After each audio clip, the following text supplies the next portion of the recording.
Good morning, and thanks for warming up the crowd with a little music. CG, I noticed you were a little sharp when you were on the harmony part there. Thanks for the opportunity to speak to you today. I'm so lucky I get to talk about two things everybody likes. Well, most people like. Everybody likes music, and most people like kids. And I get to talk about music and how it impacts kids. And we have all this personal evidence about how music impacts us. You know, music benchmarks all the major moments in our lives. You know, when we think about our wedding day, music comes to mind. When we think about other major life events, music is a lot of times a big part of those memories. And we also have all this real data about music and how it is really great for kids. You know, you remember when the Mozart effect was all the rage, and you have these images of moms with those old school 70s headphones on their bellies when they were pregnant, trying to make kids listen to Mozart when they're not even born yet. And yet we know that involvement in music, exposure to music, is really great for the cognitive development of young kids. There's tons of studies that support all of that. I've got all this awesome personal evidence of how music impacts kids in my job at Dobyns-Bennett High School. And you know, and it's true this year better than ever. I've got 100 seniors in our band this year, which is the most we've ever had. Incredible students, incredible people. And this year is a great example of that, but this has really been true for most of my 20 years at Dobyns-Bennett. Say the top 10 graduating students, almost without fail, the vast majority of those top 10 students are members of our band or orchestra. This year, there are every national merit semifinalist, you know what that is? Every single national merit semifinalist at Dobyns-Bennett is a member of the band this year. We've got students who are going to major universities all across our country on big scholarships. We had a young man who was accepted to Carnegie Mellon on a full ride, that individual student getting us, the value of a $700,000 scholarship. Incredible statistics. The senior class at Dobyns-Bennett most years is around 450 students. Last year, as an example, we had 60 seniors. Those 60 seniors represented 2/3 of the total scholarship offerings for the 450-member senior class. There's a debate that goes on in my community of music teachers. Is it, especially at the secondary school level, is it that band makes kids smart, or is it really that smart kids do band? And orchestra, you could say too.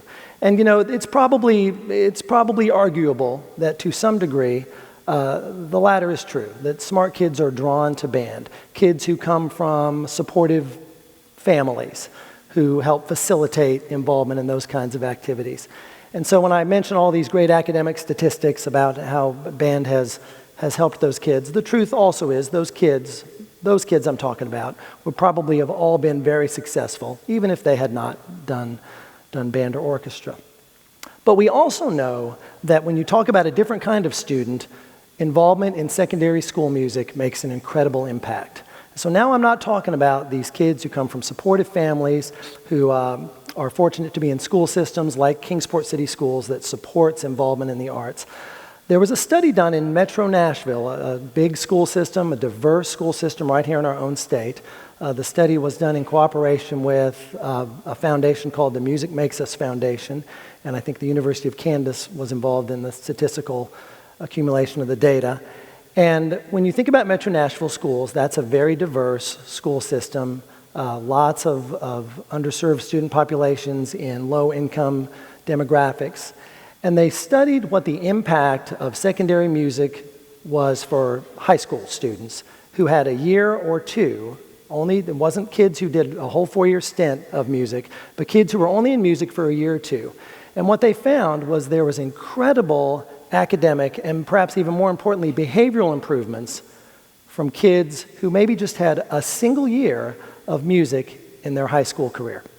Graduation rates in some of those schools going from 60%, which was the average for the non-music students, to 90% for the kids who had a year or two of music. An average of 2 points higher on their ACT scores. But perhaps most interestingly is they found that students who were involved in music had a huge reduction in discipline referral rates and an incredible improvement in their daily attendance rates. So now we're talking about how music can impact students not who already exist at that high academic level, but students who are really impacted by involvement in music, teaching them character traits, teaching them discipline, self-discipline, and making an incredible impact on their academic achievement. And these are all the kinds of things that we intuitively know about music. I mean, how many of you were involved in music at some point in your secondary schooling? I mean, almost every hand in the room is going up. And this is a room of successful people, motivated people who want to learn. You wouldn't be here otherwise. And so these are things we already know about music. We have all this personal evidence of that. We have studies that show us that. But I'm going to give you a different way to think about it today. So here we are at the headquarters of a big global corporation.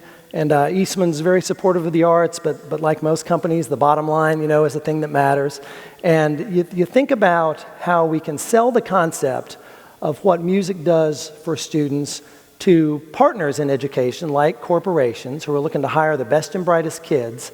And I've got an example of how we're going to do that. So come on out, gentlemen. We've got 4 players from the band at Dobbins-Bennett who are going to first play a little piece for you. This is an arrangement of Amazing Grace. You can't do a presentation about music without music in it.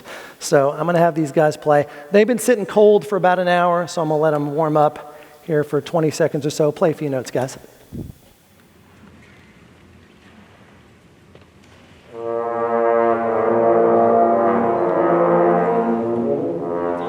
That's all they get. So they're going to do an arrangement of Amazing Grace and Grace.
So these are great players. All 4 of these guys are seniors. They'll all go on to play in college. I mean, this represents sort of the highest end of performance in high school. And it also represents incredible teamwork. Picture group work in college, or maybe even some of the group work you do in your job. And anytime you have a team effort, isn't there always that guy who didn't do anything? There's always someone in a team who didn't pull their weight, and yet they still got the same A we got. And what I love about music ensemble performance is that is not an allowable dynamic. All of these kids have to perform A work. And what you just heard was A work from every student. I think that, perhaps, is the most telling message about the serious study of music and performing in an ensemble, something that certainly corporate America would be compelling to. Teamwork on a diverse team where everyone has to pull their weight in the team. A work. So we wanted to do a little experiment now and show you why there is only A in music. There's F. There's F and A, and there's nothing in between the two. So now we're going to show you what it sounds like when not every student's getting A work. What we did is we looked at each student's part and we calculated the number of notes each one of them had in the first phrase of Amazing Grace. And Chad's going to miss one note, which calculates you out to a 97. So Chad's going to get a 97. He's going to miss a single note. That's still a really solid A. Alex, how many are you going to miss? Alex is going to miss 2, and that gives you a 93. So Alex is going to get a 93. He's still getting an A. All right, he's missing 2 notes. Down here on the bass trombone, Nick, how many are you missing? He's going to miss 3 notes. All right, and that's going to give you a what? A 91. So now he's getting a B. 2 A's and a B. And then the screw up of the bunch, Matt. Matt, how many are you going to miss? How many? 7 notes. That's going to give him a C. What was your number? He's going to get an 83. Okay, 2 A's, one of them very high, a solid B, and then a C. There are academic subjects in which you'd be pretty happy with that. You know, Nick down in here laughed. He's like, I wish I had a 93 in my AP 12 unified math class. You know, these are great students. I'm teasing him. But this is what it sounds like when not every student gets A work in music.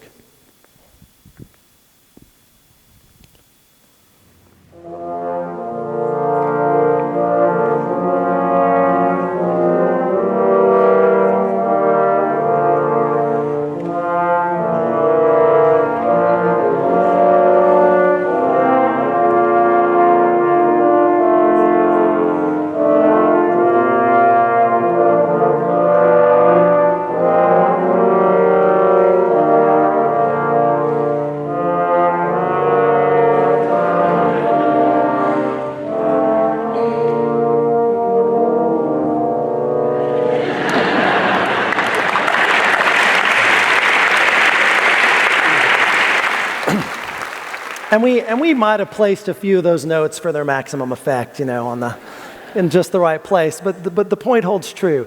And this is the thing, you know, and I think I've maybe heard a church choir sound about like that once or twice.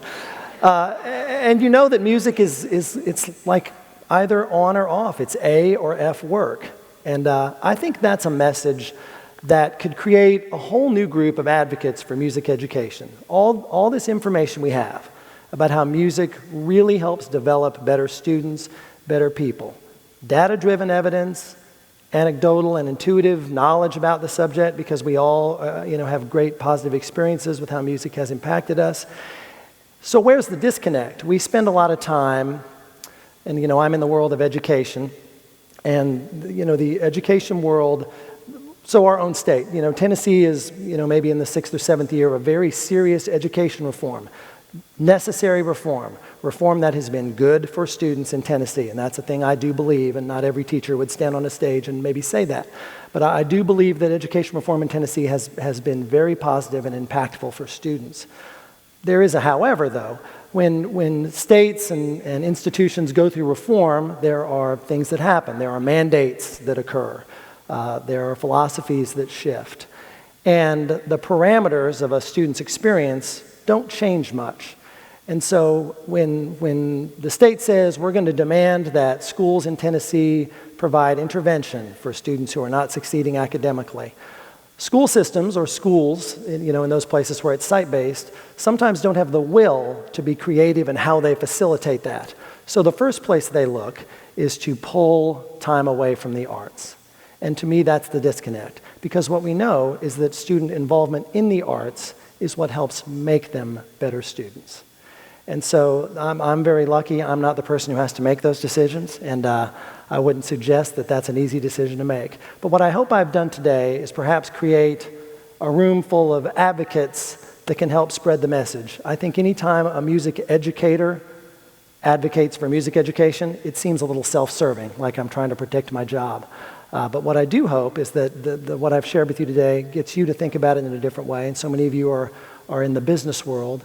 And I'm telling you, businesses want to hire music students. They understand how to work in a team, they have work ethic, and they understand accountability. Thank you for your time today. Appreciate it.